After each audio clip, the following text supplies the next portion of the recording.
Good evening all of you. Students की कुछ query आ रही हैं कि एक नया नोटिफिकेशन आया है किसी एग्ज़ाम का, तो उसी के बारे में एक जनरल डिस्कशन है। क्या पढ़ना है, किस तरह के एरिया आएंगे, किनको ये एग्ज़ाम देना चाहिए नहीं देना चाहिए, तो उसी के बारे में ये वीडियो है। तो अभी काफ़ी बच्चों की क्वेरी आ रही है कि एक एग्ज़ाम आया हुआ है, ये नोटिफिकेशन आया हुआ है patent office of the controller general of patent design and trademark. अच्छी खासी वैकेंसी है इसमें। Ministry of commerce and industry recruitment notification 2023। ये मैंने शेयर भी कर दिया है, टेलीग्राम पे भी डाल दिया है, व्हाट्सएप ग्रुप में टेलीग्राम में मैंने शेयर भी कर दिया है नोटिफिकेशन। आप ऑनलाइन इसको निकाल सकते हैं, ऑनलाइन इसको डाउनलोड कर लीजिए। और सबसे पहला काम क्या है, नोटिफिकेशन को डिटेल में पढ़ना। सब एग्ज़ाम देंगे, आप भी एग्ज़ाम दोगे, ऐसे नहीं। आप सबसे पहले ओरिजिनली नोटिफिकेशन को लाइन टू लाइन पढ़ना। किस तरह का एग्ज़ाम है, क्या आना है, फ़ोटो वोटो किस तरह से लगेगी, फॉर्म किस तरह से भराएगा, हर चीज़ को देखना है। किसी भी चीज़ को स्किप नहीं करना। पता लगा छोटी सी गलती हो गई और एग्ज़ाम की तैयारी अच्छी है पर फॉर्म ही रिजेक्ट हो गया। पिछली बार SSC JEE में बहुत हुआ था ऐसा। तो सबसे पहला काम, जिन भी लोगों को ये एग्ज़ाम देने का इंटरेस्ट बन रहा है या लोग कह रहे हैं ये एग्ज़ाम भरो, सबसे पहले आप इसमें नोटिफिकेशन को डिटेल में पढ़ लेना। डिटेल में पढ़ने का मतलब है ईच एंड एवरी लाइन, हर चीज़ को पढ़ना है पूरे नोटिफिकेशन में जो लिखा है। फोटो कैसे लगेगी, फॉर्म कैसे भरेगा, वो प्रोसेस भी देखना है, कुछ भी इसमें मिस नहीं करना, ताकि आपको बिल्कुल क्लियर रहे कि नोटिफिकेशन में जो चीज़ दी हैं, डूज एंड डोंट्स वगैरह सब लिखे हैं इसमें। ठीक है। अगला पॉइंट, ग्रुप ए गेस्टेड है। पोस्ट जो है ये वाली examiner of patent and design, post का नाम देखो लिखा है examiner of patent and design, group A gazetted post है। Conducted by quality council of India, जो कि ministry of commerce and industry के अंतर्गत काम करता है। ठीक। अब कैसे पता लगेगा सर एग्ज़ाम भरें नहीं भरें, कन्फ्यूज़न है, सिलेबस किस तरह का है, तो ये सारी चीज़ें अप्लाई ऑनलाइन ऑफलाइन जो जो एग्ज़ाम का मोड है वो आप देख सकते हैं। मैं इसमें इंपॉर्टेंट चीज़ें आपको पहले बता दूं। इसमें लिखा है ऑनलाइन एप्लीकेशन जो प्रोसेस स्टार्ट होगा 14 जुलाई से शुरू होगा और प्रिलिमिनरी एग्ज़ाम इसका 3 सितंबर। इंपॉर्टेंट चीज़ें मैं इसमें मार्क कर देता हूँ, आपको पूरा नोटिफिकेशन पढ़ना है। मैं इंपॉर्टेंट चीज़ें बोल देता हूँ। प्रिलिमिनरी एग्ज़ाम 3 सितंबर, आज 9 जुलाई है, इसका मतलब 2 मंथ भी नहीं है ना, 2 मंथ भी नहीं है। अब 2 मंथ के हिसाब से कौन तैयारी कर पाएगा कौन नहीं कर पाएगा। मेंस एग्ज़ाम इसका होगा, अब सितंबर में प्रीलिम्स हो रहा है और मेंस आपका 1 अक्टूबर, 1 मंथ के लगभग टाइम आपको मेंस में मिल रहा है। तो प्रीलिम्स एंड मेंस 1 मंथ के गैप पे ये भी हो जाएगा। तो सर प्री और मेंस दोनों है, कैसे कर पाएंगे, पहले देख तो लो कि मेंस में सिलेबस वगैरह क्या है, आगे देख लें। जो डिसीजन हो वो आपको खुद पता हो, किसी के कहने पे फॉर्म नहीं भरना, आपको खुद को पता है। वैकेंसीज का डिस्ट्रीब्यूशन देखो यहाँ लिख रखा है, वैकेंसीज का डिस्ट्रीब्यूशन भी यहाँ पर लिख रखा है। Electrical, electronics, communication, chemistry, biotechnology, ये सब डिस्ट्रीब्यूशन लिखे हुए हैं। Electronics communication 108 vacancies, electrical 29। ठीक है। और among the 553 tentative post the details of vacancy कुछ रिजर्व, ये 553 है टोटल, पर अलग अलग ब्रांचेस को मिलाकर 553 टोटल, अलग अलग ब्रांचेस को मिलाकर। फिर इसमें सिविल की 9 है, मैकेनिकल 99 है, सिविल 9 है, मैकेनिकल 99 है। जबकि अभी हाल फिलहाल में जो एग्जाम हो रहे हैं आप उसमें देख रहे हो कि सिविल की वैकेंसी सबसे ज़्यादा है, सिविल की वैकेंसी सबसे ज़्यादा आती है। JEE वगैरह में JEE 2 ब्रांच जिसमें वैकेंसी कम दिख रही थी, एक तो इलेक्ट्रॉनिक्स कम्युनिकेशन, इसमें 108 है, इसमें 108 है, जनरल का 46 है, बाकी देख सकते हैं OBC में 30 है। और मैकेनिकल में वैकेंसीज जो बाकी जगह बहुत कम आ रही हैं, यहाँ पर आपको दिखा रहा है 99 है। कम से कम ये 2 ब्रांच वाले तो ये देख ही पा रहे हैं, 99 वैकेंसी मैकेनिकल। ठीक है। एक बात तो हुई ये कि वैकेंसीज का डिस्ट्रीब्यूशन देख सकते हैं, किसको ये तैयारी करनी चाहिए नहीं करनी चाहिए। दूसरा पॉइंट और इसमें ध्यान देने की बात है, नेशनलिटी वगैरह ये सब तो देख ही लेंगे। मिनिमम इसेंशियल क्वालिफिकेशन क्या चाहिए, मिनिमम इसेंशियल क्वालिफिकेशन क्या चाहिए। इलेक्ट्रिकल, मैकेनिकल, ज़्यादातर तो इंजीनियरिंग वाले जो बच्चे हैं आप लोगों में, electrical, electronics communication, mechanical, civil, ये 4 हैं बेसिकली। तो तो बैचलर डिग्री मतलब बीटेक वगैरह है इसमें, बीई हो बीटेक हो, तो बैचलर डिग्री इन चारों में तो वही इंजीनियरिंग वाले जो स्टूडेंट हैं बैचलर डिग्री। क्लियर है दूसरा पॉइंट। और वैसे भी ग्रुप ए गेस्टेड है तो बैचलर डिग्री ये इसमें मान्य है। एज लिमिट वगैरह दे रखा है 21 ईयर मिनिमम और 35 मैक्सिमम, अपर लिमिट 35। तो candidate must have attend the age of 21 और मैक्सिमम ऊपर लिखा है 35। तो ये मैं बोल रहा हूँ नोटिफिकेशन को ध्यान से जरूर पढ़ लेना, तो एज वेज के कन्फ्यूजन नहीं रहने चाहिए, तो साफ साफ लिखा हुआ है किसको कितना रिलैक्सेशन है एज में, ये सब नोटिफिकेशन ठीक से पढ़ना है।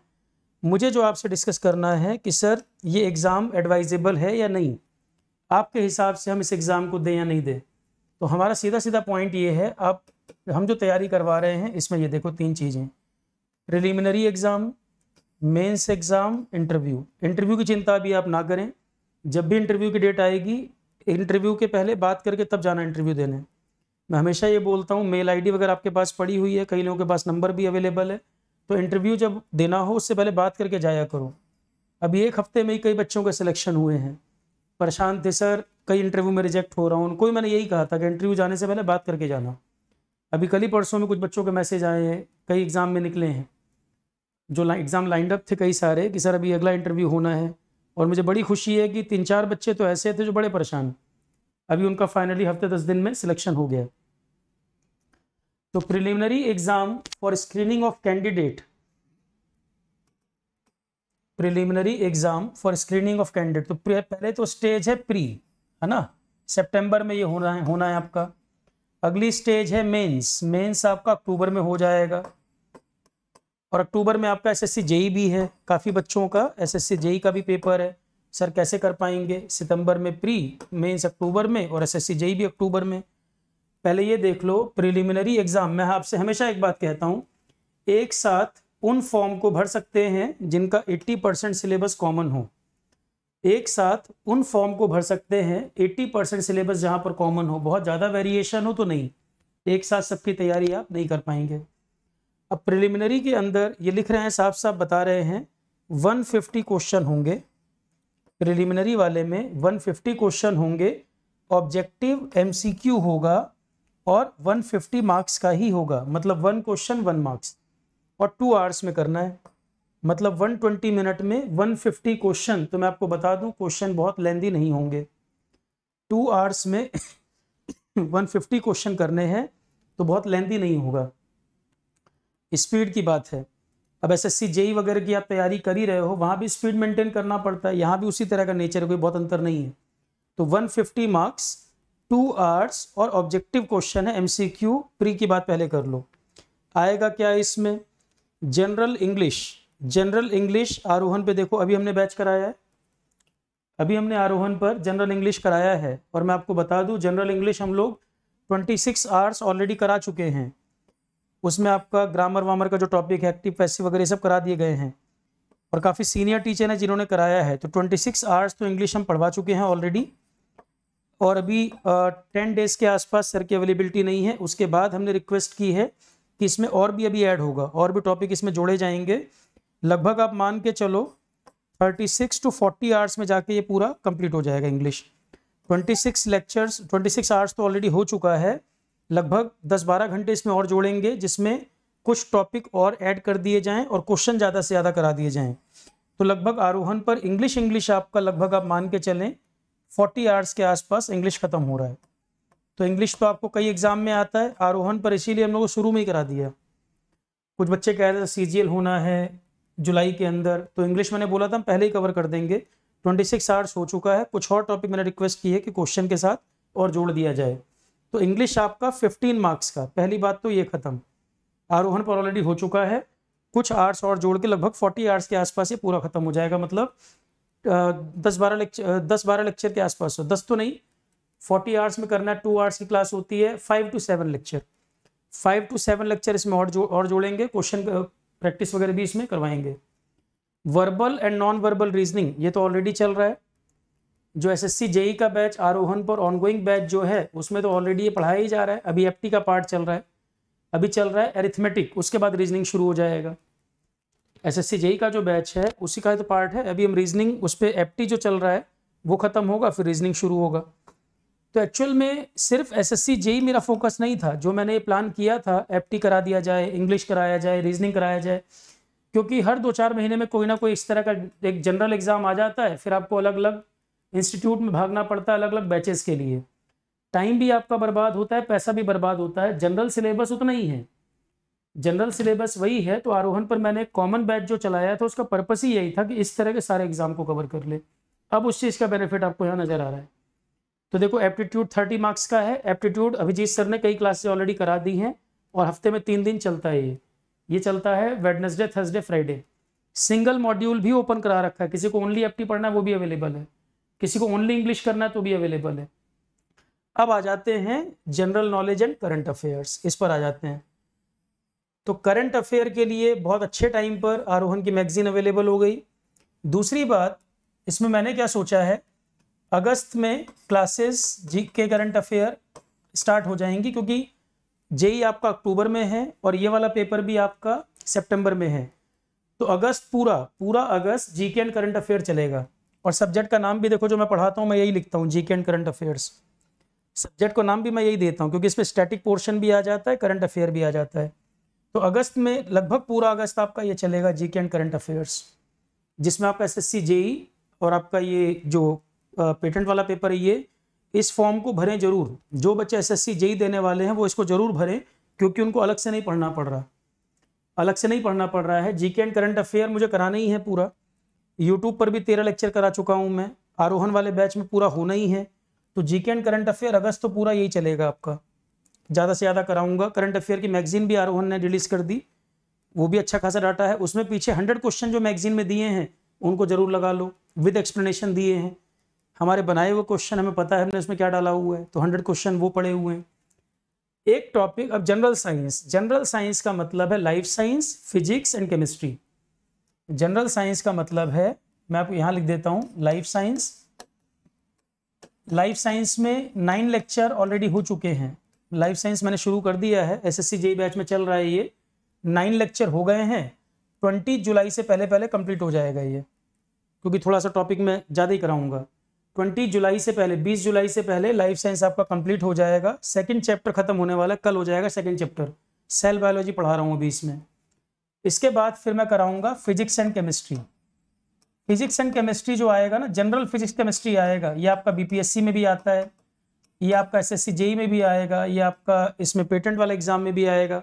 तो physics and chemistry life science जब खत्म कर दूंगा मैं 20 जुलाई के आसपास, फिर सीधे इसको शुरू करूंगा, ताकि जुलाई में आपका ये जनरल साइंस पूरा ही कंप्लीट हो जाएगा। 30 मार्क्स का आ रहा है, वेटेज भी देखो, सीजीएल में आता है, जेई में आ रहा है, पेटेंट वाले में आ रहा है। सीजीएल का भी सिलेबस यही है, इंग्लिश, एप्टी, रीजनिंग, जीएस। सीजीएल में भी तो यही पूछ रहा है, ठीक है। तो फिजिक्स एंड केमिस्ट्री, और जब जेई के लिए उतना पढ़ ही रहे हो, उससे उसी के अंदर का सिलेबस है, तो क्यों नहीं दोगे एग्जाम। अक्टूबर में आपका जेई है, उसकी प्रैक्टिस भी अच्छा खासा इससे हो जा रही है, क्योंकि आपको जीएस पढ़ा ही रहे हैं, जीएस इसमें आ रहा है, जनरल साइंस पढ़ा रहा हूँ वो इसमें आ रहा है, एप्टी रीजनिंग हम आरोहण पर करवा ही रहे हैं, दोनों इंपॉर्टेंट है। किसी एग्जाम में एप्टी आता है, किसी में रीजनिंग आता है, किसी में दोनों आता है, तो दोनों करवा रहा हूँ। इसीलिए पूरा मैं डे 1 से कह रहा हूँ, आरोहण पर जो करवा रहे हैं कंप्रहेंसिव करवा रहे हैं, ताकि हर 2 महीने बाद आपको अलग अलग बैच के नाम पे फीस ना देनी पड़े, टाइम ना वेस्ट करना पड़े। एक बार ये कंप्लीट कर लोगे, हमेशा के लिए छुट्टी। एक टॉपिक जो बच्चों का कंसर्न आ रहा है, सर इसमें आईपी लेजिस्लेशन करके लिखा हुआ है ना, 15 मार्क्स का ये टॉपिक है। मैं आपको बता दूं ये क्या टॉपिक है, बहुत आसान टॉपिक है, कुछ है नहीं इसमें, सिंपल है। 15 मार्क्स का, क्योंकि डिपार्टमेंट ही इसी चीज़ का है, ये पेटेंट, कॉपीराइट, ट्रेडमार्क, ये सब जो दिए जाते हैं टॉपिक, ये टॉपिक ही यही है। इंजीनियरिंग एथिक्स में ये पूरा टॉपिक पढ़ाता हूँ मैं, आईपीआर के नाम से, intellectual property rights. Engineering ethics में एक पूरा चैप्टर है, ये चैप्टर क्या 3-4 पेज का पूरा टॉपिक है आईपीआर। तो ईएस वाले बच्चे तो ऑलरेडी पढ़ रखे हैं।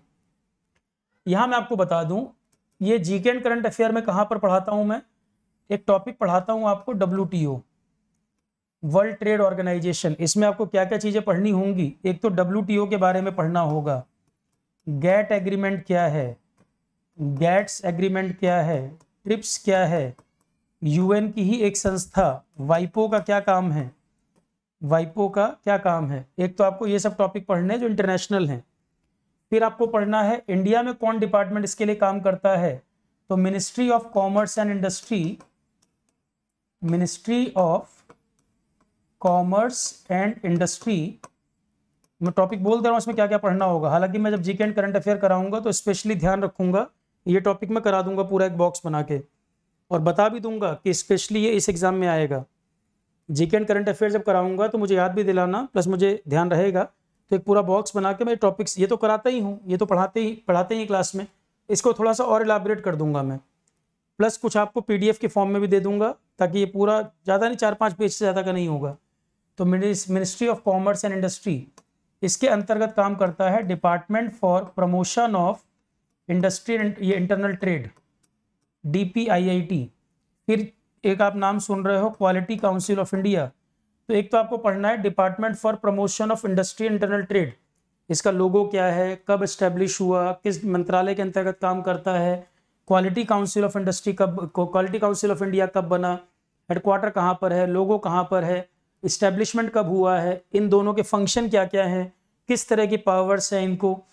फिर आप इंटेलेक्चुअल प्रॉपर्टी राइट्स की बात करोगे। इंटेलेक्चुअल प्रॉपर्टी राइट्स के लिए इंडिया में लॉ क्या क्या हैं, कब कब बने हैं, इंटेलेक्चुअल प्रॉपर्टी राइट्स के क्या क्या लॉ हैं इंडिया में।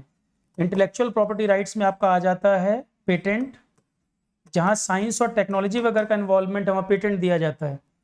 फिर आपका ट्रेडमार्क,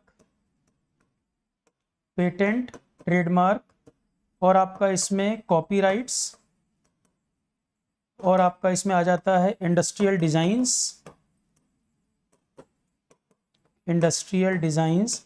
और एक क्वेश्चन आपका बनेगा, बहुत संभावना है कि इस पे क्वेश्चन पूछेगा, ज्योग्राफिकल इंडिकेशन टैग। ये नया IPR का पार्ट है, नया टॉपिक है ये। नया क्या मतलब 4-5 साल पुराना हो गया, बाकी सब तो काफ़ी पुराने हैं। ज्योग्राफिकल इंडिकेशन टैग्स, जिनको हम GI बोलते हैं, कहीं की कोई फेमस चीज़ होती है उसको GI टैग दिया जाता है। तो यहीं से क्वेश्चन मिलेंगे आपको कि जैसे इंडिया पेटेंट एक्ट 1970 क्या कहता है, 99 में अमेंडमेंट किया गया तो क्या पावर्स आई। इंडिया पेटेंट्स एक्ट, जो कानून बने हैं, इंडिया पेटेंट्स एक्ट 1970 ये अमेंड हुआ 99 में। फिर कॉपीराइट एक्ट क्या कहता है। तो यही सब एरिया है, IPR का इतना टॉपिक है। तो इंडिया में कब कब कौन से लॉ बने हैं, कब उनको अमेंड किया गया है, किस तरह की पावर्स हैं, किन पर क्या चीज़ अप्लाई होती है, कॉपीराइट किसको देते हैं। जैसे कोई मूवी है वो कॉपीराइट में कवर होगा, कोई इनोवेटिव चीज़ है, साइंस टेक्नोलॉजी का इन्वॉल्वमेंट है तो पेटेंट होगा, कोई ब्रांड वगैरह होता है ट्रेडमार्क यूज़ होता है, कोई किसी जगह का कोई इंपॉर्टेंट प्रोडक्ट है तो GI टैग वर्ड यूज़ होता है। तो ये पूरा सिंपल सा टॉपिक है।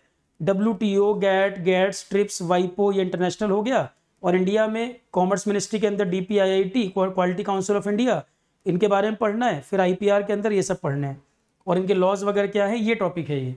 तो 15 नंबर का आ रहा है सीधा सीधा, और छोटा सा टॉपिक है, 5 पेज का भी नहीं होगा ये पूरा। अगर मैं आपको PDF बना के दे दूँ तो 5 to 6 पेज से ऊपर का नहीं होगा। तो इसके लिए परेशान नहीं होना, ये एक टॉपिक आपको थोड़ा सा अलग लग रहा है, अलग नहीं है, सिंपल है। और सबसे बड़ी बात है 15 मार्क्स का आ रहा है। भाई जनरल साइंस में तो आपको लाइफ साइंस, फिजिक्स, केमिस्ट्री तीनों पढ़ रहे हो तब 30 मार्क्स का है, यहाँ 5 to 6 पेज पढ़ के 15 मार्क्स का है। तो ये मैं आपको प्रोवाइड करूँगा, क्लास भी करा दूंगा, PDF भी दे दूंगा, ठीक।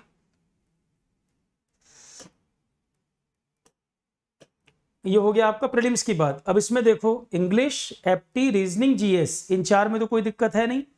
जेई के लिए GS पढ़ ही रहे हो तो 30 नंबर का आपका, 30 नंबर का GK करंट अफेयर, 30 मार्क्स का जनरल साइंस, 60 तो यही हो गए, 30 का एप्टीट्यूड रीजनिंग। तो इंजीनियरिंग वाले बच्चे अगर एप्टी रीजनिंग नहीं कर पाएंगे तो कौन करेगा। अगर इंजीनियरिंग वाले एप्टी रीजनिंग ना कर पाए तो कौन कर पाएगा। इसमें देखो एप्टी रीजनिंग आसान पड़ रहा है, GS आसान है, इसमें कोई दिक्कत नहीं। IP का पार्ट चिंता ना करो, मेरी जिम्मेदारी कराना। तो ये पेपर आसान पड़ेगा। क्वेश्चन प्रैक्टिस के लिए इसमें CGL के पुराने पेपर लगा लेना। इसमें क्वेश्चन प्रैक्टिस के लिए CGL के पुराने पेपर, उसमें तुम्हें इंग्लिश मिल जा रहा है। GS के क्वेश्चन तो हम लोग क्विज में भी और टेस्ट वगैरह में काफ़ी करा ही रहे हैं, तो आप GS भी प्रैक्टिस कर सकते हो, कोई दिक्कत नहीं है। इंग्लिश भी आपको उसमें प्रीवियस ईयर मिल जाएगा। CGL के सीधे सीधे प्रीवियस ईयर पेपर भी अच्छा पब्लिकेशन कोई देख लो, गलतियां कम हो, जैसे किरण पब्लिकेशन वगैरह देख सकते हो। पेपर भी लगाना लेटेस्ट से पीछे की तरफ, मतलब 23, 22, 21 इस ऑर्डर में चलना। करंट पेपर पहले, उसके पीछे पेपर हमेशा प्रीवियस ईयर डिक्रीजिंग ऑर्डर में लगाना चाहिए, कोई भी एग्जाम का हो। तो ये पेपर बिल्कुल दिया जाना चाहिए, आप लोग इसको दे सकते हो, क्योंकि अलग से नहीं आ रहा कुछ, सिर्फ ये IP का पार्ट है। और IP में आपको बता दूं, ये और भी एग्जाम के लिए कॉमन एरिया है। जब मैं सिंपली GK करंट अफेयर पढ़ाऊंगा, WTO मुझे तब भी पढ़ाना ही है, WIPO मुझे तब भी पढ़ाना है। ये अलग से यहाँ लिख दिया। ये और अच्छी बात है कि 15 नंबर और एक्स्ट्रा आपको दे रहा है यहाँ पर। ये मुझे वैसे भी कराना होता है, जोग्राफिकल इंडिकेशन टैग वगैरह बताना होता है। फिर इसमें एक क्वेश्चन बनेगा आपका जीआई टैग हाल फिलहाल में जिन जिन प्रोडक्ट्स को मिला हुआ है, जीआई टैग का लोगो क्या है, उसकी टैगलाइन क्या होती है। एक टैगलाइन मैं लिखवाता हूँ क्लास में, invaluable treasures of incredible India. GI products के लिए टैगलाइन इस्तेमाल होती है, अतुल्य भारत की अमूल्य वस्तुएं कहते हैं। वो सब पढ़ा रखे हैं क्लास में, वो जीआई टैग का ही पार्ट है। जीआई से क्वेश्चन बनने की पूरी संभावना, ठीक है। तो नेशनल इंटरनेशनल लॉज वगैरह सब उसमें आ जाएगा, आसान टॉपिक है। दूसरी बात, मैं जो आपको मेन फोकस डालना चाह रहा हूँ वो मेंस पर, कि आप कह सकते हैं सर प्री में तो ठीक है पर मेंस दिक्कत है, मेंस तो 1 मंथ के अंदर हो जाएगा। तो पहले देखो तो मेंस में है क्या। मेंस में ये कह रहे हैं कि ऑफलाइन मोड में होगा और 2 पेपर होंगे इसके। मेंस में ये कह रहे हैं कि हम 2 पेपर कराएंगे, एक पेपर 1 एक पेपर 2। पेपर 1 100 मार्क्स का होगा, पेपर 1 100 मार्क्स का होगा और पेपर 2 300 मार्क्स का होगा। तो paper 1 and paper 2, paper 1 OMR based मतलब MCQ होगा। पहली बात तो हो गई पेपर 1 MCQ, तो प्रीलिम्स की तरह ही है, उसमें क्या अंतर है। मेंस में भी 2 पेपर होंगे अक्टूबर महीने में। SSC JEE भी आप अक्टूबर में है। तो पेपर 1 MCQ होगा और पेपर 2 डिस्क्रिप्टिव होगा, पूरा लिखो थ्योरी, वो 300 मार्क्स का होगा। तो 300 मार्क्स वाला तो देख के ही समझ आ रहा है कि आपकी जो ब्रांच होगी उस ब्रांच से रिलेटेड पेपर होगा। पर पेपर 1 जो MCQ की बात है, अब ब्रांच वाला पेपर अक्टूबर में आपको SSC JEE देना है, तो टेक्निकली आप रेडी हो गए तब तक, टेक्निकल में आप तब तक रेडी होंगे, तो पेपर 2 दिक्कत नहीं करना चाहिए। अब आप कहोगे सर वहाँ तो ऑब्जेक्टिव आता है, ये भी कोई बहुत टफ नहीं आने वाला। जो टेक्निकल स्टूडेंट हैं ज़्यादातर SSC JEE भी वो दे रहा है जो गेट ES की तैयारी कर रखा है, और डिस्क्रिप्टिव यहाँ ES के लेवल का नहीं आएगा, मैं आपको बता दूं, आसानी रहेगा उसके मुकाबले। पेपर 1 जो आएगा ये वाला, इसमें भी देखो कुछ नहीं है, बेवकूफ़ बनाया गया। जनरल नॉलेज करंट अफेयर वही सिलेबस। अब जब मैं आपको जीके करंट अफेयर पढ़ाऊंगा तो पूरा ही पढ़ाऊंगा ना, चाहे प्री में पूछे चाहे मेंस में पूछे। जब मैं जो टॉपिक कराऊंगा पूरा डिटेल में ही कराऊंगा, तो वो चाहे प्री है चाहे मेंस है, अलग टॉपिक तो नहीं है। एप्टीट्यूड 20 मार्क्स का एप्टीट्यूड, अभी आपका अरिथमेटिक ही पढ़ा रहे हैं Abhijeet sir, percentage, ratio, proportion, mixture, alligation, यही सब टॉपिक, एवरेज, प्रॉफिट लॉस, यही सब उसमें चल रहा है एप्टीट्यूड इस समय, वही सेम टॉपिक है। एलिमेंट्री मैथमेटिक्स, बेसिक मैथमेटिक्स भी आपका वही सब है। ये जो एप्टी रीजनिंग वगैरह का पार्ट बोलते हो, इसमें एप्टी में भी अरिथमेटिक अलग से कर दिया है इसने। एप्टीट्यूड तो आएगा ही, एप्टीट्यूड में अरिथमेटिक पार्ट को और अलग कर दिया, बेसिक मैथमेटिक्स 20 मार्क्स का। ये हाई स्कूल लेवल की समझ लो, हाई स्कूल लेवल के मैथ्स समझ लो। इंग्लिश आपका यहाँ पर भी है तो इतना भी कॉमन हो गया, इंग्लिश आपका यहाँ भी कॉमन हो गया, तो प्री वाला ही सिलेबस है।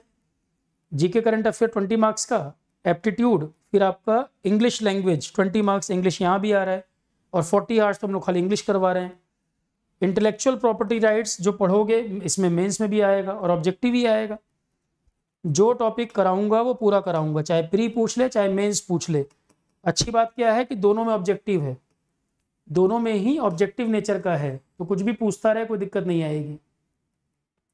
IPR 20 मार्क्स का आएगा मेंस के ऑब्जेक्टिव पेपर में भी। जो डिस्क्रिप्टिव पेपर है, देखो आरोहण का जो सपोर्ट है हमारी तरफ से, सपोर्ट है प्री पूरा और मेंस का पेपर 1, प्री का पूरा सपोर्ट और मेंस का पेपर 1 का सपोर्ट, यहाँ तक की तो बात हो गई खत्म, इसमें कोई समस्या नहीं आएगी। पेपर 2 जो आपका आएगा वो आपके डिसिप्लिन एनेक्सर में दिया हुआ है, ये बता रहा है कि जो एनेक्सर है वही होगा ब्रांच रिलेटेड, आपकी ब्रांच से रिलेटेड ही होगा, ठीक है। तो प्री और मेंस में ये पेपर देना चाहिए, प्री मेंस का पेपर 1 कोई दिक्कत नहीं। और टेक्निकल स्टूडेंट ज़्यादातर आप लोग इंजीनियरिंग वाले हैं तो पेपर 2 आप ही की ब्रांच का है, इसमें तो आपको दिक्कत वैसे भी नहीं आनी चाहिए। प्लस SSC JEE आपको अक्टूबर में देना ही है, तो उससे पहले रेडी तो आपको रहना ही पड़ेगा। और 80% क्या, ज़्यादा से ज़्यादा सिलेबस कॉमन है, केवल ये वाला IPR का पार्ट छोड़ दो, IPR में भी कुछ टॉपिक, बाकी पूरा सिलेबस कॉमन है जो आपको पढ़ना ही है। CGL दोगे, CGL से ज़्यादा मैच कर रहा है, बल्कि कई सारे टॉपिक CGL से मैच कर रहे हैं, शुरू के सब JEE से बहुत ज़्यादा मैच कर रहा है, तो 80% तो वही चीज़ें हैं, इस एग्ज़ाम को देना चाहिए, सिलेबस ज़्यादा कॉमन है इस वजह से। और मैं आपको बता दूं ये बैच का SSC JEE वाला जो बैच चल रहा है उसी में ये सब कवर हो रहे हैं। फिर मैं कह रहा हूँ अलग अलग बैच के नाम पर चक्कर में ना पड़ें, यही कॉमन GS वगैरह है जो हर जगह पढ़नी होती है। अलग अलग बैच के नाम पे अलग अलग किताबें, अलग अलग एडमिशन, दोबारा पैसा बर्बाद करना, टाइम बर्बाद करना कोई ज़रूरत नहीं है। इसीलिए मैंने जो पहला बैच आरोहण पे शुरू किया था, एक जनरल बैच जो इन सारे एग्जाम को कवर कर ले, और जो कवरेज हो रही है आप देख भी रहे हैं। SSC JE, CGL, TDA JE, आपका फिर झारखंड एसएससी जेई, फिर आपका पीएसयूज, इस तरह के एग्जाम में जो आता है ये इस वाले बैच में कितना हो चुका है मैं आपको बताऊं। 10 मई को हमने ये बैच शुरू किया था, और जो हमने कमिट किया था जितने टाइम में पूरा करेंगे उससे आगे चल रहे हैं। इस बैच में पॉलिटी खत्म हो चुका, ज्योग्राफी कंप्लीट हो चुका है, polity complete, geography complete, history में एंशिएंट मेडिवल हो चुका है, मॉडर्न इंडिया कल शुरू हो रहा है 11:30, कल से मॉडर्न इंडिया शुरू होगा 11:30। इन्वायरमेंट ऑलरेडी मैंने सारे लेक्चर अपलोड करा दिए हैं, यूट्यूब पे पढ़ाया भी है, इनको भी सब अपलोड करा दिए हैं। लाइफ साइंस लाइव क्लास में चल रहा है, 9 लेक्चर हो चुके हैं, लाइफ साइंस चल रहा है, 9 लेक्चर ऑलरेडी हो चुके, 20 जुलाई से पहले खत्म हो जाएगा। एप्टी रीजनिंग हफ्ते में 3 दिन 8:30 चलता है, हफ्ते में 3 दिन चलता है 8:30 एप्टी रीजनिंग, इसके भी 10-11 लेक्चर हो चुके हैं अभी तक। पहले एप्टी पूरा होगा फिर रीजनिंग होगा, तो इतने हो गए। अब इसमें बचेगा क्या, एक इसमें फिजिक्स केमिस्ट्री बस रह रहा है जो मुझे कराना है 20 तारीख के बाद, और एक मुझे इसमें कराना है GK current affair including economy, जो ये वाला सब्जेक्ट मैं कराता हूँ GK current affair including economy, एक मुझे इसमें ये कराना है। तो इस वाले बैच में इतनी चीज़ें हमने कवर करी हैं, जिसमें से ये वाला पार्ट आपका 20 जुलाई तक ये भी खत्म हो जाएगा। हिस्ट्री में खाली मॉडर्न इंडिया बचा है, एप्टी रीजनिंग ऑलरेडी चल रहा है, 10 से ज़्यादा लेक्चर हो गए, तो अगस्त में मुझे कराना ही क्या है, 20 जुलाई के बाद मैं ये शुरू कर दूंगा फिजिक्स केमिस्ट्री। अगस्त में ये पढ़ाना है, तो अगस्त में तो खत्म ही हो जाएगा बैच, अगस्त में ये बैच हम कंप्लीट कर लेंगे। इसकी टेस्ट सीरीज भी पैरेलली हमने शुरू की थी, टेस्ट सीरीज में भी पॉलिटी का टेस्ट हो गए, ज्योग्राफी के हो गए, हिस्ट्री का एक हो गया, लाइफ साइंस का आज एक हो गया, टेस्ट सीरीज में भी काफ़ी हो गए हैं। जब ये सारे सब्जेक्ट खत्म होंगे फिर इनका फुल लेंथ शुरू हो जाएगा टेस्ट। तो आरोहण पर जो मैंने कहा था कि नोटिफिकेशन आने का वेट मत करो, एग्जाम कुछ ना कुछ आते रहेंगे, ये जो कॉमन सब्जेक्ट्स हैं उनको तैयार करके रख लो ताकि एग्जाम के दिन पे दिक्कत ना हो। अब आज नोटिफिकेशन आ गया, अब हाथ पाँव फूलना शुरू कि सर अब टाइम ही नहीं है, 1.5 महीने में पेपर हो जाएगा। तो 10 मई को जब हमने बैच शुरू किया था बिल्कुल स्पीड से स्पीड के साथ चलता रहा कि हम अगस्त में ही ये वाइंड अप कर देंगे, अब आराम से सितंबर में पेपर दे सकते हैं, कोई दिक्कत नहीं। और एसएससी जेई जब आप देने आओगे हमारी तरफ से अगस्त में ये बैच कंप्लीट है, पूरा सितंबर रिवीजन करिए, अक्टूबर रिवीजन करिए, जो डाउट आए सारे डाउट पूछो। 1-1.5 महीना कम से कम मैं रिवीजन के लिए रखूंगा बाद में, जिसमें आप अपने सारे डाउट पूछें, ठीक है।